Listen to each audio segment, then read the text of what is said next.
Përshëndetje miq, mirë se erdhët tek Të jetosh besimin. Vjojmë udhtimin ton me meditime nga fjala e Zotit për çdo ditë dhe lutje, duke shpresuar që do të jemi së bashku duke ndërtuar një mendësi dhe një kulturë të re, njeriu e besimit. Njeriu që do fjalën që buron nga lart, nga Zoti. Nëse jeni duke u përballur me sfida, betejë, momente të vështira në jetën tuaj ose pyetje që keni, ju lutem shkruani në koment. Shkruani nëse keni nevojë që unë të trajtoj çështje të ndryshme që mbase për ju kanë rëndësi. Edhe unë do ta bëj me shpresë të Zotit.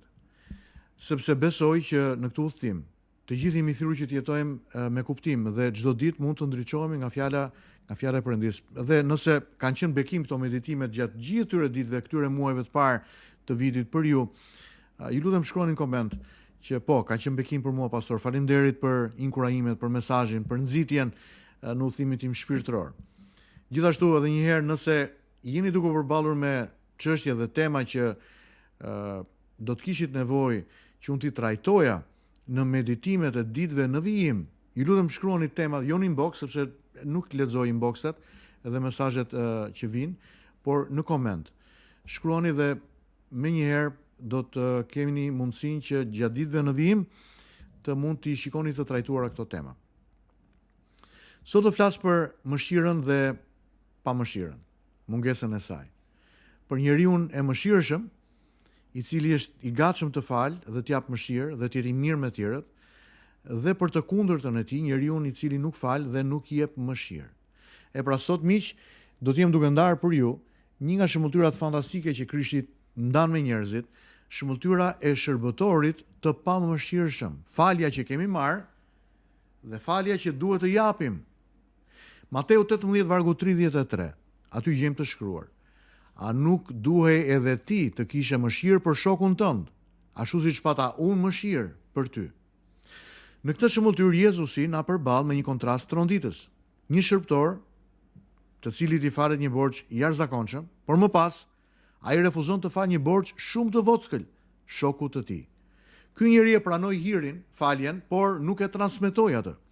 Këtu Jezusi na tregon që falja që nuk shndrohet në falje për të tjerët nuk është kuptuar kurrë vërtet, mbase nuk është marrë ndonjëherë. Një figurë historike që e mishëron fuqishëm këtë të vërtet është njeriu me emrin Viktor Frankl, psikiatri austriak, i cili mbijetoi kampeve naziste.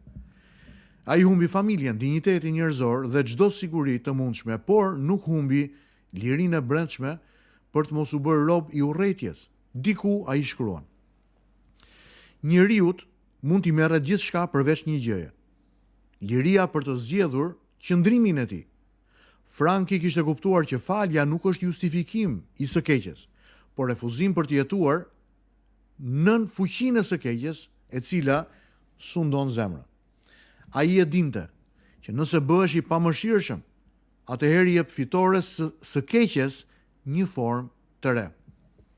Siç do thoshte edhe Seneca, zemërimi i mbajtur, i ruajtur në zemër, në një kohë të gjatë, është burg për veten. Më lejoni të ndaj disa të vërteta që duhet të mbesin tek ju.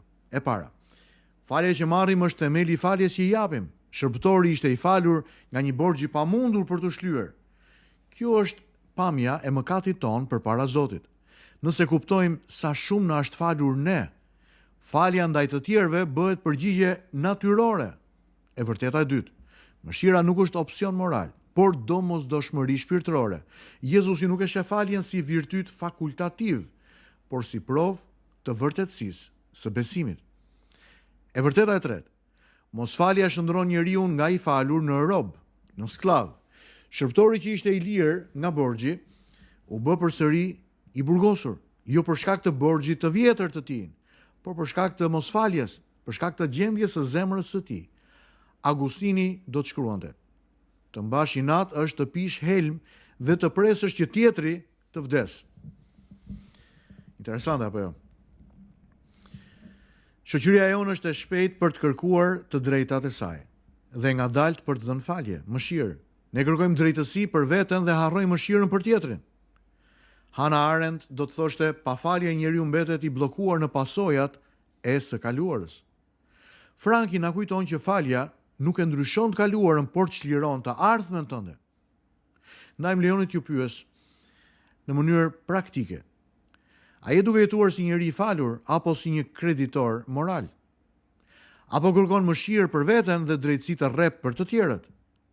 Cilin borxh të vogël je duke mbajtur ndërkohë që ty të është falur një borxh jashtëzakonisht shumë i madh, mëkatet e tua?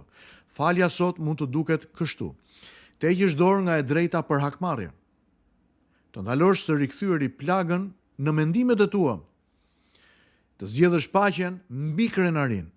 Miq, nëse nuk falim, nuk mbrojmë drejtësinë, thjesht ndërtojmë një burg të ri brenda vetes tonë.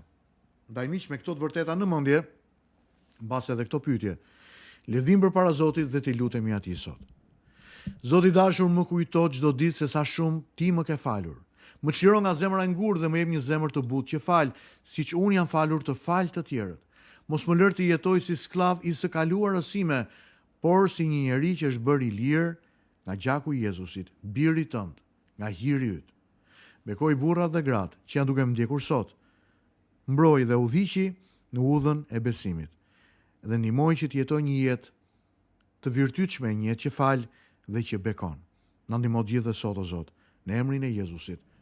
Amen. Miq, ky është meditimi i kësaj dite. Nëse është bekim për ju, ndajeni me të tjerët në rrjetet sociale dhe mos harroni shkruani në koment nëse doni vërtet që unë të trajtoj diçka me të cilën ju jeni duke u përballur dhe keni nevojë për ndihmë dhe mbështetje. Zoti ju bekoft, mezi pres ju takoj në meditimin e ditës së nesërme.